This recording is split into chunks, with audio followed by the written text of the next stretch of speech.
అత్యాధునికమైన టెక్నాలజీతో fertility treatment అందిస్తోంది Medici IVF.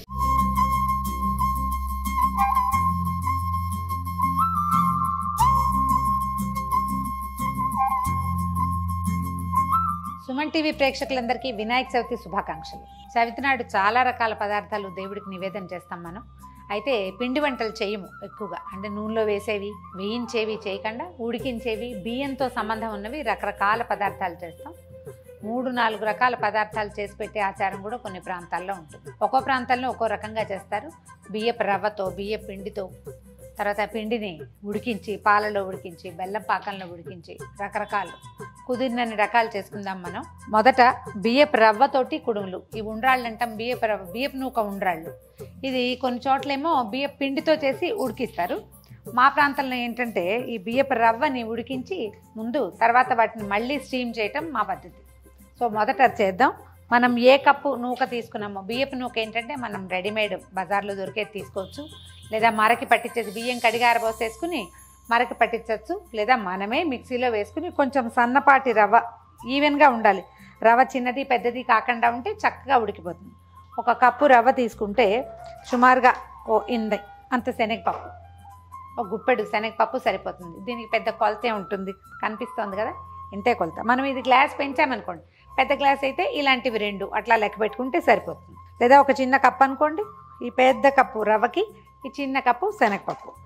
1 cup రవ్వ చేయదలుచుకుంటే 2 కప్పుల నీళ్లు మొదట స్టవ్ మీద పెట్టుకుని నీళ్ళు కొంచెం కాగనివ్వాలి. దీంట్లో ఏం చేయాలంటే నీళ్ళతో తొలిగా పెట్టినప్పుడే శనగపప్పు శుభ్రంగా కడిగేసి నీటితో పాటు శనగపప్పును ఉడకనివ్వాలి. శుభ్రంగా కడిగిన శనగపప్పును కూడా ఇందులో వేసేద్దాం. పప్పు ఉడకడానికి కొంచెం టైం పడుతుంది కదా, దీన్ని కనుక ఒక అరగంట నానబెట్టుకుంటే ఇంకా కొంచెం సులువుగా కూడా ఉంటుంది. నిదానంగా ఉడికినా పర్వాలేదు.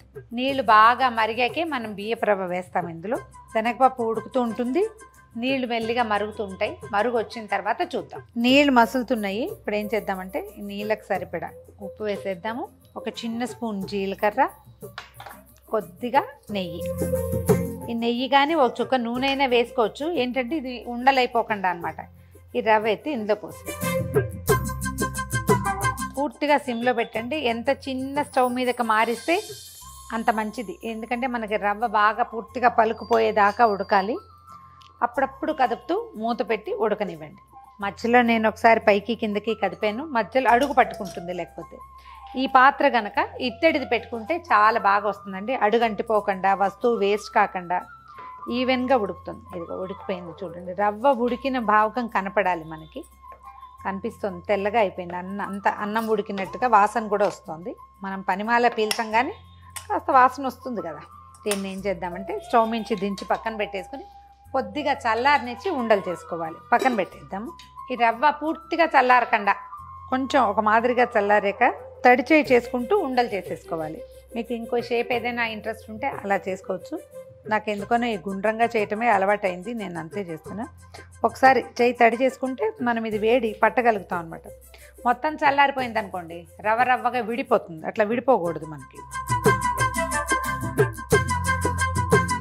ఇంత జీలకర్ర వద్దనుకుంటే కొంచెం ఇంకా కొంచెం తక్కువ వేసుకోవచ్చు. ఎక్కువ జీలకర్ర ఉంటే ఏంటంటే అరుగుదలకి మంచిదని చెప్తారు.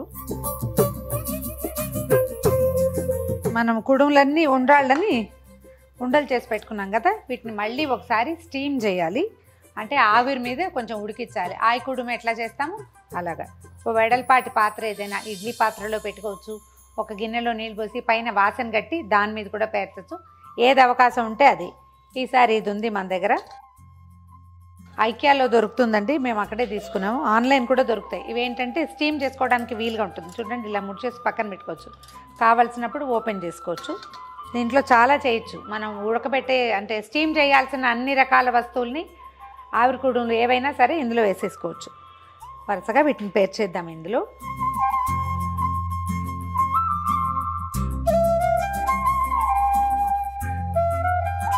ఒకవేళ ఇది వేడిగా ఉంది తీయాలంటే దీనికోసం ఒక హుక్ లాంటిది ఇస్తాడండి, ఇట్లా తీయటానికి వీలుగా. చల్లారిపోతే మనకి ఇబ్బంది లేదనుకోండి, హుక్ జాగ్రత్త పెట్టుకోవాలి. మరీ ఎక్కువ హై ఫ్లేమ్ పెట్టకుండా మీడియం ఫ్లేమ్ మీద 10 నిమిషాలు, 8 నుంచి 10 నిమిషాల పాటు ఆవిరి పట్టనివ్వండి. 10 నిమిషాలు ఉంటే సరిపోతుంది. తర్వాత చల్లారాక తీసుకెళ్ళి ఒక చిన్న బెల్లం ముక్క, కొంచెం నెయ్యి వేసి దేవుడి దగ్గర పెట్టేయటమే. 10 నిమిషాలు స్టీమ్ చేసి స్టవ్ ఆపేసాము. మూత తీసేటప్పుడు ఆవిరి చేతి మీదకి వస్తుంది. అలాగే తిండి ఇంకా కొంచెం స్టీమ్ ఉంది. వీటిని వేడి మీద తీసి పెట్టేద్దాం అనుకోకూడదు, కొంచెం సెటిల్ అవ్వనివ్వాలి. చక్కగా వేడి వేడి ఉండ్రాళ్ళు చూడండి. మామూలుగా చెప్తారంటే ఇది మన వినాయక చవితి నాడే కాకుండా ఉండ్రాయి చాలా బలం అంటారు. మార్నింగ్ టైం బ్రేక్ఫాస్ట్ కూడా దీన్ని చేసుకోవచ్చు. మనం ఈ సంకటహర చతుర్థులు అవి వచ్చినప్పుడు వినాయకుడి కోసమే చేస్తాం కదా, టిఫిన్గా కూడా చేసుకోవచ్చు అండి. ట్రై చేసి చూడండి. పిల్లలకి వన్స్ నచ్చిందంటే ఎక్సలెంట్గా ఉంటుంది. మంచి అల్లపచ్చడితోటి వడ్డిస్తే చాలా బాగుంటుంది. ఆదివారాలు చేసుకోవడానికి బాగుంటుంది. అన్నిటి మీద కొద్దిగా నెయ్యి వడ్డించి, నెయ్యి వేస్తే బాగుంటుందండి. నివేదనకు కూడా నెయ్యి వేయాలని చెప్తారు.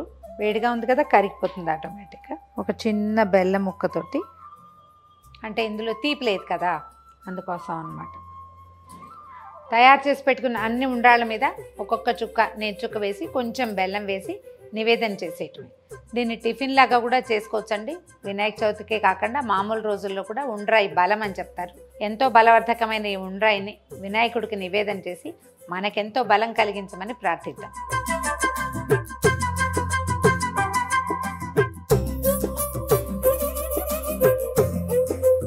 ఈ వీడియో కనుక మీకు నచ్చినట్లయితే లైక్ చేయండి, షేర్ చేయండి. మరిన్ని ఇంట్రెస్టింగ్ వీడియోల కోసం సుమన్ టీవీకి సబ్స్క్రైబ్ చేసుకోండి.